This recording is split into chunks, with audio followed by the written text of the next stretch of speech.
Hello my subscribers, Teacher Munya here, and today we are looking at the Weimar Republic and its problems or challenges. The Weimar Republic and its problems and challenges. Obviously, we understand that after the First World War or World War I, which happened from 1914 to 1918, ushered in a new republic called Weimar Republic, which was in power from 1919 to 1933. This new republic was under a president called Frederick Ebert. But this new republic had its own challenges. Mind you, Kaiser William has been overthrown, or he has abdicated, and there is a new system of governance in place. What are some of those challenges? Number one, it faced an attempted coup d'etat or unlawful takeover by opposition government. One of the challenges they had that as soon as 1919, for example, as soon as 1919, two men by the name of Karl Liebknecht and Rosa Luxemburg attempted unlawful takeover from Weimar government led by Frederick Ebert. Alright? These guys wanted to establish what is called a communist government.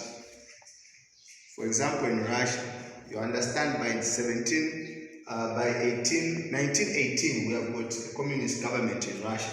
They also wanted the same thing to happen to Germany. This Spartacist movement was immediately crushed by the Weimar army. So one of the things is that there was a lawful attempt to take over government. This is a challenge. Every time there's a new government and there's someone who wants to take over government, take over unlawfully, it is a challenge, a very serious challenge. Number two, there was a further attempt in 1920 by another group of revolters, this time around by General von Lüttwitz and Wolfgang Kapp and General von Lüttwitz. These also tried to take over the Weimar administration, but they failed. Further, as that wasn't enough, in 1923, there was another attempt, revolution at the beer hall Putzig by the Nazi party, whose leader was Adolf Hitler. In 1923, there was an attempted coup or a revolutionary attempt to take over government by Adolf Hitler of the Nazi party. They marched in many numbers going to the beer hall Putzig, which was a government building, demanding for an overthrow of Frederick Ebert and his government. Unfortunately, this attempt by the Nazis was crushed by the Weimar army. You must realize, or you may be informed, that Adolf Hitler was inspired by the action of Benito Mussolini, who in 1921, in the same manner, marched to Rome with his fascist supporters and successfully managed to be in power. But for Adolf Hitler, it was a failed attempt. Therefore, Adolf Hitler ended up being convicted and sentenced to 5 years in prison. But he only served for 9 months and released. Why? It's because his supporters, the Nazi supporters, became too violent, riotous behavior, and he managed to get out of prison.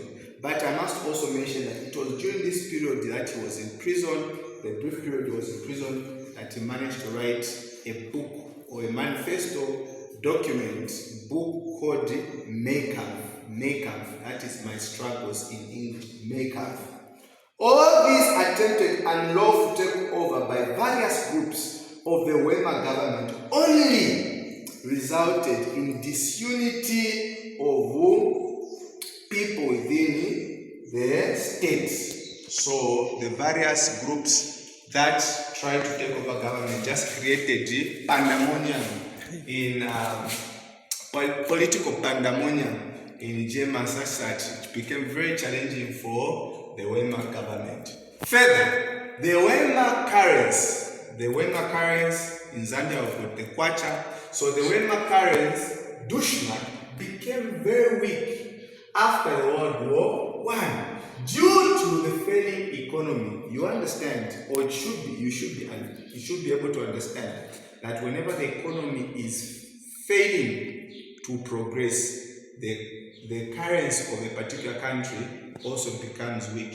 This was the case. Now, in an attempt to deal with this situation, WEIMAR administration resorted to printing out a lot of money. There are a lot of people that think that when you print out a lot of money and everyone has got access to money, it means that you have solved the situation.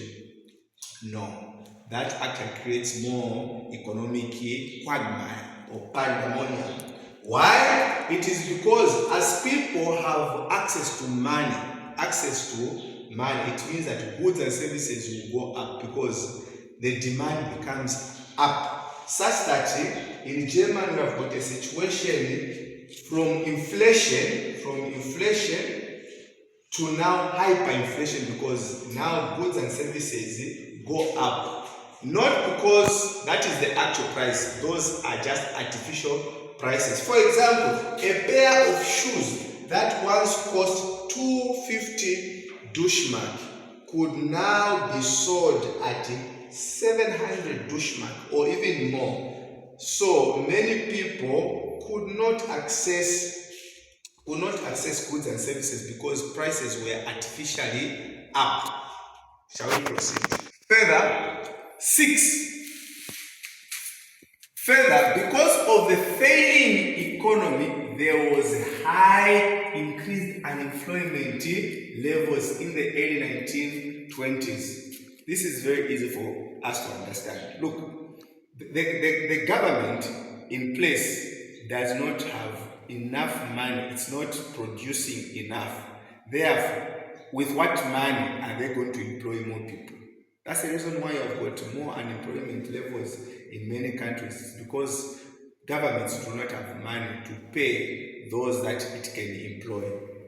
Those are problems.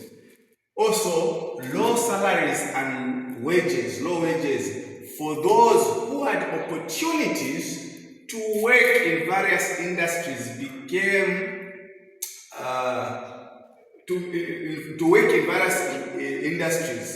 they also resulted into industrial strikes. This is what we mean. It means that those that have an opportunity to work, they want better working conditions. They want higher wages, higher salaries. But the government cannot increase their salaries because the economy is not good. So what it will lead to? It will lead to industrial strikes. And these industrial strikes will lead to low productivity of industries, which also will result to low output. It means that goods and services, there will be shortages on the market. As such, it will make people starve and hunger will kick in. 8. High reparation fees. You remember the 6.6 million pounds that Germany was slapped to pay for what damages? Yes. High reparation fees that WEIMAR government had to pay also further weakened the WEIMAR economy, as the WEIMAR administration focused on paying the allied powers instead of dealing with local problems. It's like your parents are owing the neighbor some money.